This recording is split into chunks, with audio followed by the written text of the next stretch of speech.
Greetings, Kitchen Sink family members. How are you? How are we? I'm good. I'm really good. Following our video last week on how to stretch your retirement dollars, I stumbled upon information about income generating, projects for seniors in Zimbabwe. Research was done to that end, and these are some of the projects that you can start considering to do. And the good thing is something that is scientific, been researched upon. Even if you Google, you will find this information, online. And the bulk of what you can do, in fact, is agricultural based projects. These have been tested and tried over the years. And sometimes we stop at, okay, what do I do? What do I do? So you can do small scale farming. You can do small scale farming depending on what you want to do. It could be, vegetable growing. It could be whatever it is that you find interesting for you to do. Actually, you can do, and it can actually begin to give you some kind of income. I know someone who's doing a lot on a 5 acre, yeah, I think it's 5 acre plot, not very far from Harare, and they've combined that agriculture with a nursery business. Not massive, but it has become sustainable. So you can choose to do it wherever you are. If your only land that you have is in the rural area, you can even begin to do it in the village, and it will be sustainable. These are things that are small scale but can actually begin to give you sustainable business. A lot of the farming that I saw, it's open land, open field type of agriculture. And because we're not talking 80 hectares pieces of land, just 5 acres, which is 1 acre, actually 1 hectare, sorry, about a hectare. And she's doing a lot, or slightly, is it two hectares? She's doing a lot on 2 hectares. I was just watching as I was experiencing, us talking and sharing stories of life. I imagine you could earn a few $100s per day doing that if you allow yourself to be trained properly, and you can do it. The other thing that I have seen and I have done once upon a time is poultry keeping.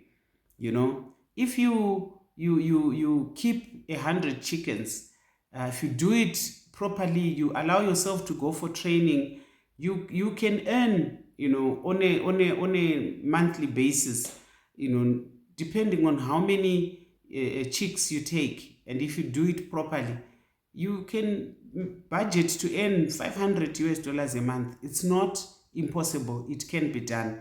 And for that, you may need to keep at least 200 or 250 chicks per batch, and that will give you about 500. And if you do it properly, you don't need massive land to do that. It will give you good income. Poultry keeping. And then beekeeping. This, I have a friend, Sawira, who's doing beekeeping.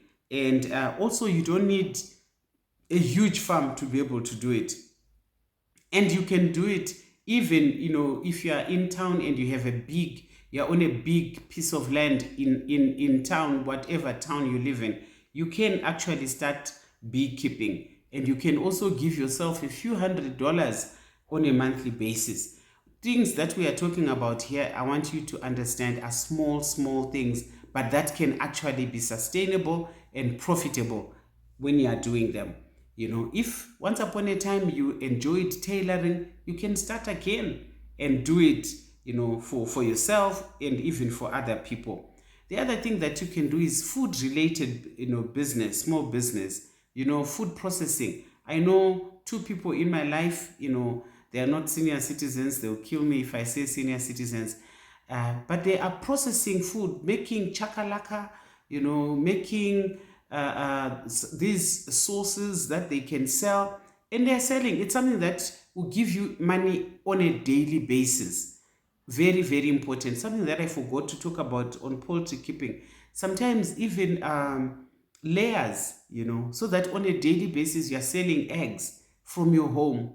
You don't need something sophisticated to do it, and it will give you some kind of income on a daily basis. So food processing type of business, if you have a small place where you can process food and you sell, people like that. People like that a lot. Producing some jams, like I said, chakalaka, producing whatever it is that you can produce. People like that. And sometimes service-based, opportunities. I once stayed at a house in Cape Town. The couple had retired. They were working as managers of an Airbnb facility, and when they retired, they started doing it on a small scale in their own house, because the majority of their children had left home, so they used some of their rooms in their home for Airbnb, and we were there. My husband and myself, we were using their garage, which they converted into a cottagey type of residence, and we thoroughly enjoyed ourselves. They're earning some kind of money on a daily basis with people coming in. So what am I saying? I'm saying we need to begin to have ideas of what you and I can do, which is sustainable for us to ensure that there's income coming our way as senior citizens. And then these are some of the things for consideration. For any little business enterprise, you have to consider certain things. Okay, number one, consider your physical capabilities. So you want to do whatever it is that you are doing, it has to be something that is amenable with your health condition.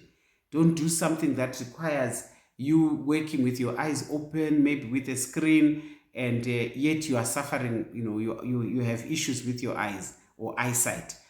All I'm saying is you consider your physical capabilities with whatever project you want to embark on as a senior citizen. Also, consider available capital. I said if you keep, say, 250 broilers, it will give you maybe possibly around maybe 300, 400 US dollars profit. But do you have money for the 250 chicks? Do you have money for the feed?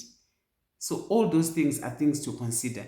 You may find that it is easier for you to start small, but start whatever it is, and then you will grow as you reinvest your profit. Very, very important.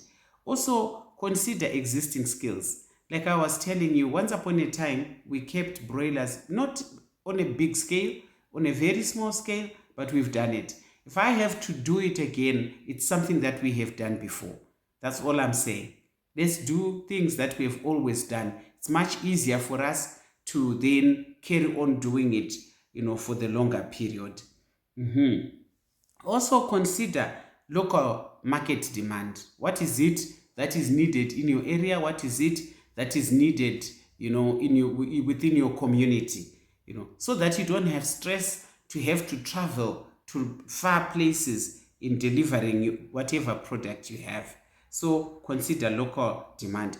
I'm not saying they are not there. You wouldn't find some of us doing big business that might even include exporting their products. They will be there. But for you and I, who are finding ourselves retired, and you are looking at what is it that I can do. So if you are staying on a house that has, for example, say 2,000 square meters, you can keep up to about 200 broilers, and you can also keep maybe up to about 100 or so on the same piece of land, what do you call them, layers, for eggs. So you will have money from layers, you will have money from broilers. And if you, once upon a time, you enjoyed other skills, you have other skills that you can monetize in your old age, you can still go ahead and do that. That's the trick. That's the essence of today's conversation. What is it that you have had, a skill that you have that you can monetize? That's what we want to talk about. So consider low-cost ventures for essential goods and things that are sustainable. That's very important. And also consider projects for which you can work from home so that you reduce overhead costs. So don't go ahead and rent offices and lease land and things like that. It will eat into whatever it is that you want to achieve, and sometimes it even creates challenges for that business. Start small. Start small. Don't put in all your retirement benefit into those projects. No, start small, a little at a time, little step by step, and you will find you will grow in that area. And like I said earlier, reinvest profits so that you grow gradually. This is very important. But whatever you do, do not shy away from entering entrepreneurship because you are telling yourself that I'm mature and I'm retired. You can do something that will give you income, that will make your life even happier and more comfortable. So, dearly beloved, very important for us, small projects that we are skilled in. If it's something for which you do not have a skill, it is possible for you to take yourself through some kind of training so that you can learn. And these things that I'm talking about, you don't need a lot of land. You don't need a lot of capital, money to invest in the project. These are simple projects that are not heavy duty in terms of the mechanization that you may need to achieve your retired end goal, but things that you can do every day. I'll try and ask one of my friends if I can feature their projects, whatever it is that I find easier to do. If I don't do it, maybe they would have preferred to remain anonymous. But if I can find somebody with a small project who can walk us through their project so that you see what others are doing with a certain size of land or whatever it is, skill that they inherited from their parents. Because I think it's important for us to share ideas, because I know definitely there are some people who say, what is it that I can do? You can do a lot and you can do well. But thank you so much for coming on board. Please, let's share these ideas. There could be much more ideas that I have left out. Let's share them. Let's circulate so that others will know also. But work we shall, and life will be comfortable for us in retirement. Thank you. I love you so, so much. Thank you for your support. Thank you for coming along. We are on our way to 1,000 subscribers, and I'm excited about this. Thank you so much. Good day.